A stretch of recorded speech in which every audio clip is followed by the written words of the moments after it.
तो क्या हाल है सबके। मैं हूं राहिल और आप देख रहे हैं टाइम ट्रैवल व्लॉगिंग। ये है मोहिंजोदड़ो। जमाना पुराना मगर शहरी मंसूबाबंदी आज जैसी। ग्रेट पैटर्न पर गलियां, बेहतरीन निकासी का निज़ाम, मगर इतनी बड़ी तहजीब आखिर कहाँ गायब हो गई। हेलो दोस्तों, मैं राहिल और इस वक्त मैं जहाँ खड़ा हूँ ये मोहिंजोदारो है। आज से 4,500 साल पहले इस शहर की जो सबसे कमाल चीज़ है वो है इसकी प्लानिंग। देखें, सारी गलियां, सारे घर एक परफेक्ट ग्रिड में बनाए गए हैं। सुबह की शुरुआत पानी से और फिर सफाई से। यहाँ देखें, हर घर के अंदर एक अलग बहनिंग एरिया होता था और इसका पानी भी सीधा बाहर के में ड्रेनेज सिस्टम में जाता था। अनबिलीवेबल। सिर्फ प्लानिंग ही नहीं, ये देखें, ढकी हुई नालियाँ, हर घर इस ज़बरदस्त ड्रेनेज सिस्टम से जुदा हुआ था। कमाल की इंजीनियरिंग है। और ये हैं यहाँ के आम लोगों के घर, सबके सब पक्की ईंटों से बनाए हुए, और डिज़ाइन भी देखिए बिल्कुल एक जैसा। ये है घर का अंदर का हिस्सा, बीच में ये खुला सियां और इसके चारों तरफ कमरे। सिंपल लेकिन कितना प्रैक्टिकल डिज़ाइन है। ये है यहाँ का बाज़ार, ज़िंदगी से भरपूर। मिट्टी के बर्तन, मनके, अनाज, हर चीज़ का कारोबार हो रहा है। देखिए, एक कम्हार काम पर लगा हुआ है। इन लोगों का हुनर लाजवाब था। ये वही मशहूर पटरी है जिसके डिज़ाइन हज़ारों साल बाद आज भी हम देखते हैं। हुनर की कोई हद नहीं। यहाँ देखिए, मिट्टी से ये छोटे छोटे मुस्समे बनाए जा रहे हैं। कुछ लोग कहते हैं ये खिलौने थे और कुछ मानते हैं कि ये इनकी देवी थी जिसकी पूजा की जाती थी। बहन जी, ये नीले पत्थर ये बहुत ही खूबसूरत है। ये खास पत्थर यहाँ कहाँ से आते हैं? दूर के पहाड़ों से साहब, हाथ से चुन के लाते हैं। शहर के ऊपरी हिस्से में ये है द ग्रेट बाथ। सिर्फ एक तालाब नहीं बल्कि एक मुकद्दस जगह।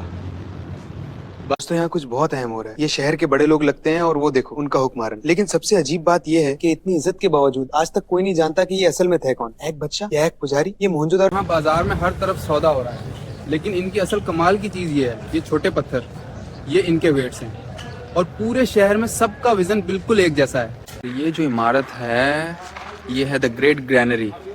पूरे शहर का अनाज यहाँ जमा होता था।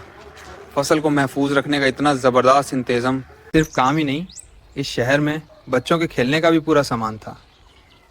ये देखें, मिट्टी की बनी खिलौना गाड़ी, कमाल है ना।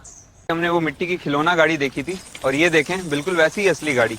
ये किसान हैं जो इंडस नदी के किनारे खेती करके पूरे शहर के लिए अनाज लाते हैं। यही इस अजीम तहजीब की बुनियाद थी। तो सिर्फ खेती बाड़ी ही नहीं, ये लोग धात के भी माहिर थे। यहाँ देखें, धात को पिघलाकर औजार बनाए जा रहे हैं। ये है इनकी टेक्नोलॉजी जिसने इस तहजीब को इतना मजबूत बनाया। हमने इनकी बिल्डिंग्स और औजार देखे, पर इनका हुनर यहाँ भी देखें।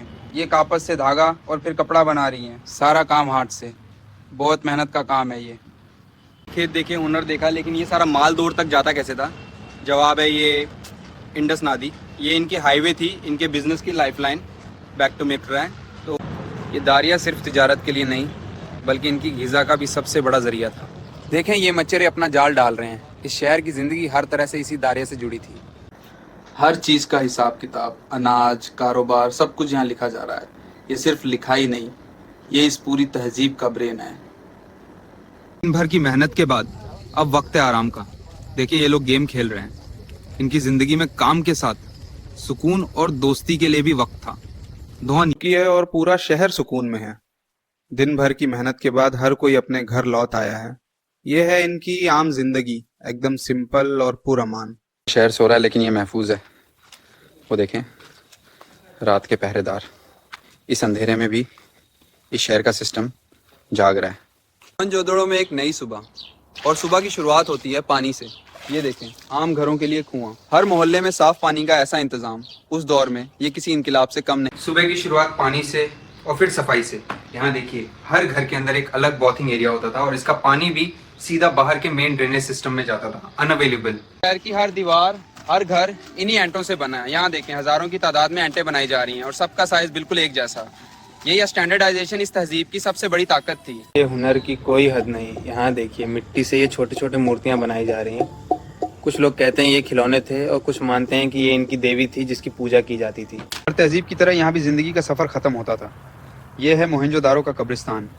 कोई बड़े मकबरे नहीं, बस अपने आम बर्तनों के साथ दाफन किए गए लोग। शायद इनका भी आखिरात पर यकीन था। बड़े शहर में बीमारियां भी होती होंगी और ये देखें उनका इलाज। ये हकीम है जो जड़ी बूटियों से दवाएं बना रहे हैं। इनका इल्म सिर्फ इमारतें बनाना तक नहीं था बल्कि इंसानी जिस्म को समझने तक भी था। इल्म सिर्फ दवाइयों तक नहीं था, ये अपनी अगली नस्लों को भी सिखा रहे थे। ये देखें, शायद मोहनजोदड़ो का पहला स्कूल। काश हम समझ पाते कि ये क्या लिख रहे हैं। ने देखा था कि मनके कैसे बनते हैं और यहाँ देखें उनसे ये खूबसूरत जेवर तैयार हो रहा है। इनकी आर्टिस्ट्री हर चीज में झलकती है। इतना ऑर्गेनाइज्ड, इतना एडवांस शहर, इसकी हिफाजत के लिए ये मजबूत दीवार भी थी। तो फिर आखिर हुआ क्या? इतनी अजीम तहजीब अचानक कैसे खत्म हो गई? शहर के जवाल का जवाब शायद यहाँ है। ये दरिया जो इनकी लाइफलाइन था, वक्त के साथ अपना रास्ता बदल गया। पानी चला गया और शायद जिंदगी भी। उस ऊंची जगह से पूरे शहर को देखने के बाद अब नीचे इन गलियों में खामोशी और भी ज्यादा महसूस हो रही है, जैसे दीवारों में हजारों सालों के राज दाफन हो। रात के अंधेरे के बाद सुबह की ये रोशनी हर चीज को अलग दिखा रही है।